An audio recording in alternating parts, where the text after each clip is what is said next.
దేవుని నామమున అందరికీ కృతజ్ఞతాస్తుతులు చెల్లించుకుంటున్నాను. వాక్యంలోకి వెళ్లే ముందు ప్రార్థించుకున్నాను. స్థుతులపైన ఆసీనుడు అయిన దేవానికి వందనములు, నీకు స్తోత్రములు నాయన ప్రభ. కృపగల దేవానికి కృతజ్ఞతలు చెల్లించుకునిచున్నాము నాయన ప్రభ. గడిచిన కాలం అంతా మమ్మల్ని కాచి కాపాడినైనా మమ్మల్ని సజీవ రెక్కలలో ఉంచినందుకు నీకు స్తోత్రాలు నాయన ప్రభ. నీకు వందనములు. వాక్యం చెప్పుచుండగా ప్రభ నీవుండి మాట్లాడమని అడుగుచున్నాం ప్రభ. నిలబడేవారు నేను కానీ మాట్లాడేవాడు నీవు నాయన ప్రభ. వినుచున్న వారికి చూచుచున్న వారికి ప్రతి ఒక్కరికి మారు మనసును దయచేయమని అడుగుచున్నాను తండ్రి. ఆమేన్. సామెతలు 8:14 చూద్దామండి.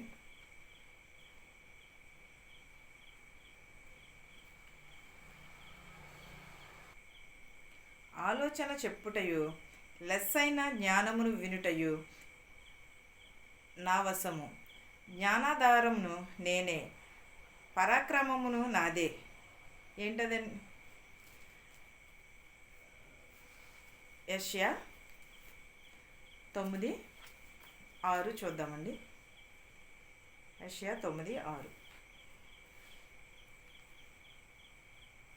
ఏలయనగా మనకు శిశువు పుట్టెను,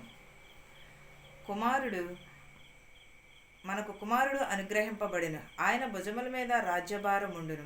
ఆశ్చర్యకరుడు, ఆలోచనకర్త, బలవంతుడైన దేవుడు, నిత్యుడగు తండ్రి, సమాధానకర్త, అధిపతి అని అతనికి పేరు పెట్టబడెను. కొలసి 2:3 చూద్దామండి. బుద్ధి జ్ఞానములు సర్వసంపదలు ఆయన ఎందే క్లుప్తమై ఉన్నవి. ఎవరి ఎందండి? సర్వ సంపదలు కూడా ఆయన ఎందే క్లుప్తమై ఉన్నది. ఒకటి, ఆలోచన ఇచ్చేవాడు కూడా మన ప్రభు అయిన యేసుక్రీస్తే. లెస్ అయిన ఆలోచన అనుగ్రహించేవాడు కూడా మన ప్రభు అయిన యేసుక్రీస్తే. జ్ఞానమును ఆధారమునకు మన ప్రభు అయిన యేసుక్రీస్తే మనకి ఆధారమై ఉన్నాడు. దాని ప్రకారము మనము నడుచుకుంటున్నాము తప్ప మన ప్రభు అయిన యేసుక్రీస్తు లేకపోతే మనకి ఏది కూడా సాధ్యము కాదు. ప్రతిదీ కూడా దేవునిచ్చిన దానిని బట్టే మనము ఎదరకు వెళుచున్నాము తప్పగానే మన పరాక్రమం కూడా దేవుడై ఉన్నాడు. మనకు జ్ఞానమును కూడా ఆలోచన మన ప్రభు అయిన యేసుక్రీస్తు అన్నాడు. బుద్ధియు జ్ఞానములు కూడా సర్వసంపదలు కూడా మన ప్రభు అయిన యేసుక్రీస్తు అందే క్లుప్తమై ఉన్నవి. మనకి ఆలోచన చెప్పేవాడు యేసుక్రీస్తే. మనము నిత్యము కూడా నడిపించేవాడు కూడా యేసుక్రీస్తే. మనం ఏది అయినను సరే లేకపోతే మనం ఏదైనా కూడా చేయగలదమంటారా? జ్ఞానము ఆయన ఇచ్చినవే. ఆయనకి ఏమి పేరు? ఆలోచనకర్త, నిత్యుడగు తండ్రి, సమాధానకర్త యగు దేవుడని పేరు పెట్టాను. మనకైతే ఎన్నో పేర్లు ఉంటాయి, కానీ దేవుడికైతే ఆలోచనకర్త అని అన్నది. మనకు అలాంటి మంచి పేర్లు ఉన్నాయంటారా? ఒకవేళ మన ఎడల ఉన్నను కూడా మనకి ద్వేషించేవారే తప్పగానే ఎవరిని కూడా ప్రేమించేవారు.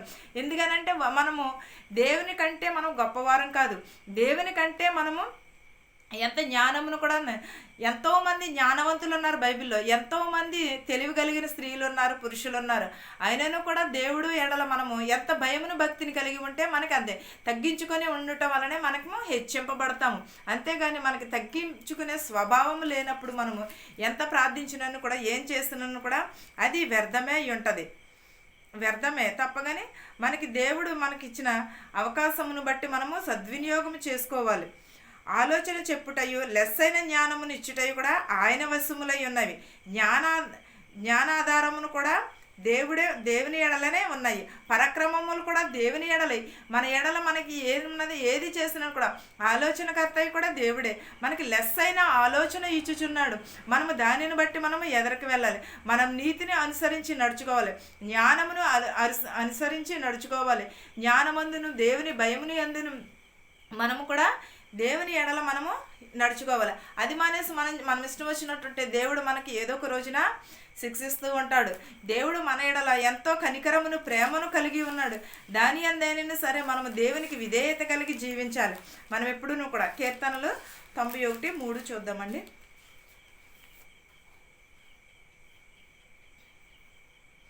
వేటగాని ఉరిలో నుండి ఆయన నిన్ను విడిపించును, నాశనకరమైన తెగులు రాకుండా నిన్ను రక్షించును. ఎక్కడ నుంచి రక్షిస్తాడండి దేవుడు మనల్ని? ఆలోచన చెప్పేవాడు ఆయనే, మనల్ని నడిపించేవాడు కూడా ఆయనే. వేటగాని ఉరిలో నుండి కూడా తప్పించేవాడు కూడా యేసుక్రీస్తే. ప్రతి ఒక్కటిని మనకి ఏది జరిగినను కూడా దేవుని యందే క్లుప్తమై ఉన్నవి, దేవుని యందే వినయము కలిగి ఉన్నవి. నాశనకరమైన తెగులు రాకుండా కూడా నిన్ను నన్ను రక్షించేవాడు యేసుక్రీస్తే. యేసుక్రీస్తు మనల్ని రక్షించేవాడు. ఎప్పుడైనా సరే మనం దేవుని మీద ఆధారపడి ఉంటే మనకి సమస్తమును కూడా సాధ్యమవుతుంది. సమస్తమును కూడా దేవుని ఎడల క్లుప్తమై ఉన్నవి, ఆయన ఇచ్చినవి. మనము ఒకవేళ లేచిన కాడి నుంచి మనము నిద్రపోయే అంతవరకు కూడా ఎన్నో మాటలు, ఎన్నో దోషకరమైన మాటలు, ఎన్నో దురాలోచనలు, ఎన్నో చెడు ఆలోచనలు వస్తూ ఉంటాయి. కానీ మనం చివరికి ఏం చేస్తాము? మనం నిద్రపోయినప్పుడు ఒక చిన్న ప్రార్థన చేసుకుని, దేవుడా నన్ను క్షమించు, ఉదయకాలం అంతయు నేను చేసిన పాపములను నన్ను క్షమించాను. ప్రార్థనా జీవితమును కలిగి ఉండాలి ప్రతి ఒక్కరును కూడా. ప్రార్థనా జీవితం అని చెప్తున్నారే తప్పగాని ఎవరైనా ప్రార్థన చేసుకుంటున్నారంటారా? మనం లేచినా కూడా కూర్చున్నా కూడా నిత్యము కూడా ప్రార్థనా జీవితమును కలిగి ఉండాలి. మనకు ప్రాముఖ్యమైనది ప్రార్థన, వాక్యము. ఈ రెండు మాత్రమే. మనము ఇక్కడ కూర్చుని అక్కడ కూర్చుని మాట్లాడుకుంటే అవి చెడు మాటలు వస్తాయి తప్ప కానీ మంచి మాటలు రావు. ఒకవేళ ఒక 5 నిమిషాలు కూర్చున్నా కూడా చెడు మాటలే తప్ప కానీ మంచి అనేది రాదు. మన ఆలోచనకర్త నిత్యుడగు తండ్రి కూడా దేవుడే. మనము ఆలోచన చెప్పేవాడు కూడా దేవుడే. వేటగాని ఉరిలో నుండి తప్పించేవాడు కూడా దేవుడే. లెస్ అయిన ఆలోచన ఇచ్చేవాడు కూడా యేసుక్రీస్తు వారే. మనల్ని ఏ అపాయం వచ్చినను కూడా దేవుడే మనల్ని కాచి కాపాడుతాడు. నిత్యము కూడా ఆయన రెక్కల క్రింద కాచి కాపాడుతానని ఆయన ఆశ్రయ దుర్గమై ఉన్నాడు. ఒకవేళ రాత్రి వేళ అందే కానీ పగటి వేళ అందేనే కానీ దేవుని కాపుదల లేకపోతే మనం ఈ రోజున ఇలాగ నిలబడలేము. దేవుని కాపుదల, దేవుని కృప మన పైన ఉన్నది కాబట్టి ఇలాగ ఉండగలుగుతున్నాము. దేవుడిచ్చిన సమాధానమును, దేవుడిచ్చిన ఆయుష్ను మనం తీసుకుని దేవుని ఎడల మనము నమ్మకమును కలిగి ఉండాలి. ఆయన యందు భయమును భక్తిని కలిగి ఉండాలి. నిత్యము దేవుని ఎడల కొనియాడబడేవారుగా ఉండాలి. ఎప్పుడును కూడా ప్రార్థన జీవితంను కోల్పోకూడదు. మనం ఎప్పుడును కూడా దేవుని ఎడల భయమును వినయమును మర్చిపోకూడదు. మనము వేషధారుల వలె కాదు, నీతిమంతులుగా దేవుని సన్నిధిలో నిలవబడాలి. వాక్యం అందే దేవుడు ఉన్నాడు, దేవుని యందు వాక్యం ఉండేను. అందుని బట్టైనా సరే మనము సరైన నడవడికను, సరైన ప్రవర్తనను కలిగి ఉండాలి. మన నోటిని, మన ప్రవర్తనను మనము కాచుకోవాలి. ఈ వాక్యమును మీకును మాకును మనందరికీ తోడై ఉండునుగాక. ఆమేన్. ప్రార్థించుకుందాం.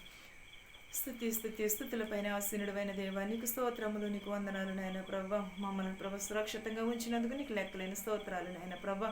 వినిచుండగా ప్రభ మాకు మారు మనసు దయచేయమని అడుగుచున్నా ప్రభ. విరిగి నలిగిన హృదయమును దయచేయమని అడుగుచున్నా ప్రభ. నిత్యము నిన్ను కొనియాడబడేవారిగా ఉండేటప్పుడు సహాయం చేయమని అడుగుచున్నాను నాయన ప్రభ. నాయన ప్రభ, ఎంతోమంది నాయన ప్రభ అనారోగ్యంతో ఉన్నారు ప్రభ. ఆరోగ్యం దయచేయమని అడుగుచున్నాం ప్రభ. బస్సులో వెలుచున్నట్టు ఎవరైతే ఏ వాహనములు అయితే నడుపుచున్నారో ప్రభ, వారి వాహనములను సురక్షితంగా వారి గృహాలకు వెళ్ళేటకు సహాయం చేయమని అడుగుచున్నాం ప్రభ. ఎవరైతే ప్రార్థనా జీవితంను కోరి ఉన్నారో ప్రభ, వారికి కలగజేయమని అడుగుచున్నాను ప్రభ. ఎంతో మంది ప్రభ కుటుంబంలో శాంతిని సమాధానము లేక ఉన్నారు ప్రభ. శాంతిని సమాధానమును దయచేయమని అడుగుచున్నాను ప్రభ. నాయన ప్రభ, చదువుకున్న బిడ్డలను దీవించమని అడుగుచున్నాను ప్రభ. ఎగ్జామ్ రాయిచుండగా ప్రభ తెలివిని, జ్ఞానమును, జ్ఞాపక శక్తిని దయచేయమని అడుగుచున్నాను ప్రభ.